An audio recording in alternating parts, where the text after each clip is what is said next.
ఏం ప్రిపేర్ చేయండి ఆ. అవి చూడతా గరం మసాలా ఏం విధానంగా ప్రిపేర్ చేస్తావా ఓకే ఓకే నాకు అర్థమైంది. జోక్స్ అపార్ట్, ఈ రోజు గరం మసాలా పౌడర్ ఎలా తయారు చేయాలో చూద్దాం. ఒకటి pan లో మీడియం హీట్ మీద ఇంగ్రీడియంట్స్ అన్నీ వేసుకొని డ్రై రోస్ట్ చేయాలి. సో ఇంగ్రీడియంట్స్ జీలకర్ర, సహజీరా, సౌంఫ్, ఎల్లకాలు, లవంగ్లు, దాల్చిని చెక్క, ధనియాలు, మరాఠీ మొగ్గ, మిరియాలు, స్టార్ ఫ్లవర్, బిర్యానీ ఆకు, కొంచెం ఎండుమిర్చి అన్నీ మంచిగా డ్రై రోస్ట్ చేయండి. అరోమా వస్తుంది, కలర్ కూడా కొంచెం మారుతుంది.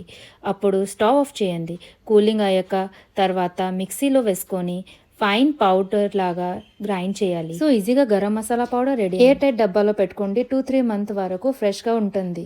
ఈ విధంగా సింపుల్ గా గరం మసాలా తయారు చేసుకోవచ్చు. రుచి పెరిగిన కర్రీస్, బిర్యానీస్ కి యూజ్ చేయండి. ధన్యవాదాలు.